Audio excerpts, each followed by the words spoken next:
Hola, buen día. Soy Luis Seco para BCR News. Eh, bueno, las elecciones finalmente pasaron, el 27 de octubre llegó, como todo sucede en la vida, todo pasa.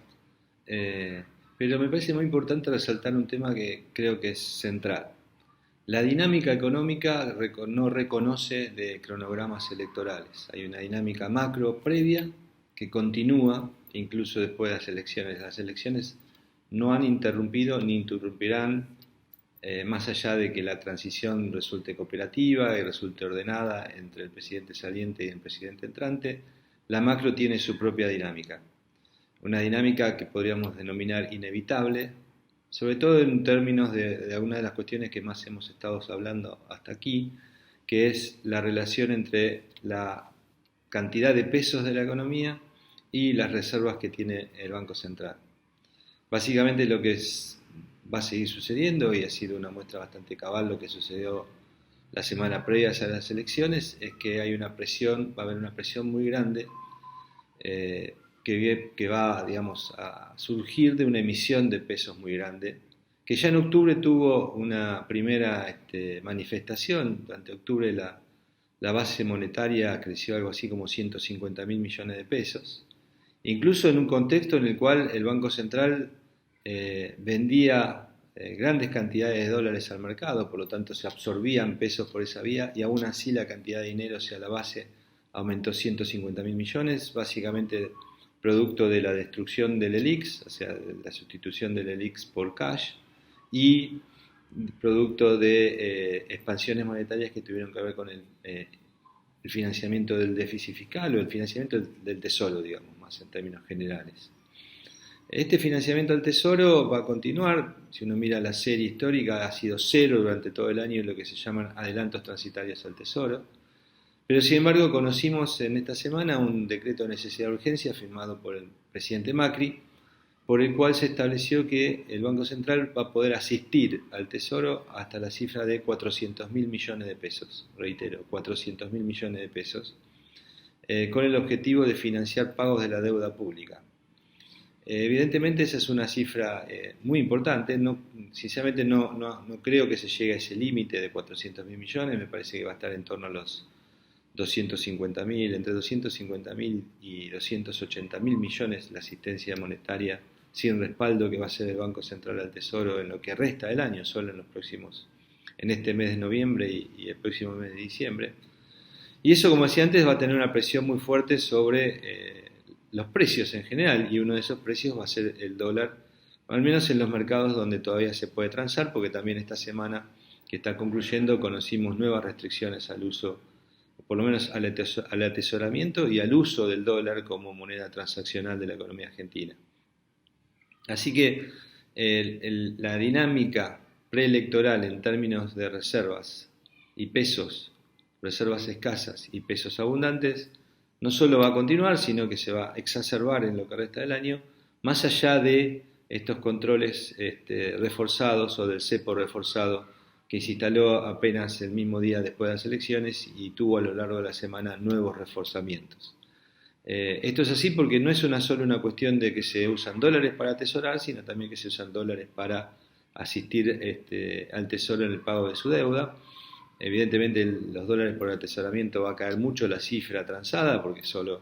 hasta 200 dólares evidentemente de cupo, digamos, por mes por persona se va a limitar. Pero tengamos en cuenta que esa limitación viene ya cuando las reservas netas, o sea, las reservas de libre disponibilidad, que son las que se pueden utilizar para intervenir en el mercado cambiario, hoy ya están por debajo de los 8 mil millones de dólares. Empieza con un 7, digamos, ¿no? Son 7 mil y pico de millones de dólares que tiene el Banco Central disponibles, líquidas, como para intervenir en el mercado. Así que esos millones de dólares, miles de millones de dólares, tienen que hacer frente a una abundancia de pesos que no solo tiene que ver con la caída de la demanda de pesos, sino también con esta emisión que tenemos por delante, que por cierto es inevitable. En ese contexto de abundancia de pesos y faltante de dólares, como dije antes, el DNU conocido esta semana, que se le dio alguna trascendencia pero no la debida, no hace más que confirmar las peores sospechas que teníamos, que sigue siendo el Banco Central el único capaz de financiar el Tesoro. En consecuencia, hay un tema que ahí surge como urgente en esta transición que, como dije antes, importa que es cooperativa, porque si es cooperativa no agrava las cosas, pero si deja de ser cooperativa la agravaría, pero bajo ningún punto de vista, transición ordenada o no, interrumpe la dinámica macro. Hay una dinámica que es fundamental, que es la de la deuda. O sea, hay que salir a renegociar, como también lo dije en varias de las entregas previas, hay que salir rápido a renegociar deuda,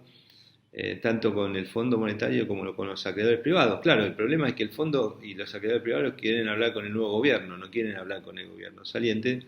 Así que esa demora probablemente conspire también con las expectativas esta de precariedad del balance del Banco Central, porque cuanto más se demore la renegociación de la deuda, durante más tiempo el Banco Central va a ser el prestamista de última instancia que tiene, o el único que hoy tiene el Tesoro Nacional. Por cierto, uno de los aspectos salientes de esta transición y del desafío que tiene por delante el presidente electo es cómo hacer, cómo cumplir o cómo llevar a cabo algunas de las promesas electorales que ha hecho, incluso que han sido promesas, diría, de los tres candidatos, tanto de Lavagna como de Macri y de Alberto Fernández, en términos de que lo peor ya pasó y de que ahora viene lo mejor en términos de ingresos reales para la población. Y la verdad que cuando uno ve esta emisión que tenemos por delante, recordemos que la base monetaria son 1.3 billones de pesos, con lo cual 300.000 millones de emisión es un cuarto de la base monetaria, más o menos. Y en consecuencia tenemos que prever que eso va a generar inflación, una inflación que no necesariamente se podrá materializar en aumentos salariales y aumento de los ingresos nominales de los argentinos. En consecuencia, digamos, la expectativa que se ha generado en términos de lo que decía el presidente Macri, lo peor ya pasó, ahora viene lo mejor, o en términos de poner dinero en el bolsillo de la gente, tal cual lo expresaban Lavagna y Alberto Fernández, me parece que puede generarse una suerte de choque de expectativas entre la realidad y esta sensación de alivio que se trató de instalar durante la campaña electoral. En ese marco, como decía antes, el gran desafío lo tiene el presidente electo, o sea, cómo reconciliar las expectativas con la realidad en un contexto de muy baja disponibilidad de recursos, no solo fiscales, sino también privados, ¿no? El sector privado está muy ajustado, muy apretado y tampoco es que tiene una holgura que se pueda, digamos, volcar rápidamente a la inversión de riesgo, a la inversión en capital de trabajo y a generar nuevos puestos de trabajo y eventualmente aumentar los ingresos reales de la sociedad. Así que la inevitabilidad que tiene hoy por hoy la dinámica macro en términos de pesos y dólares choca y complica de alguna manera la posibilidad de hacer el delivery de esta expectativa que se ha creado respecto de que ahora viene lo mejor. Básicamente porque está instalado que el gobierno de Mauricio Macri es el gobierno del ajuste, ¿no? Cuando en realidad sabemos que en términos macro ese ajuste no ha sido del todo presente, sino que más bien ha lucido por su ausencia.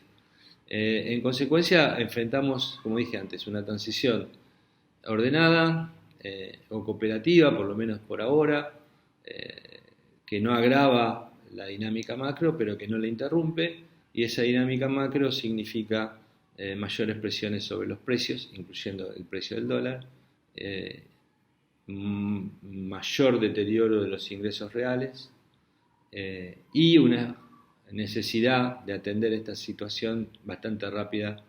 respecto del lado del gobierno entrante.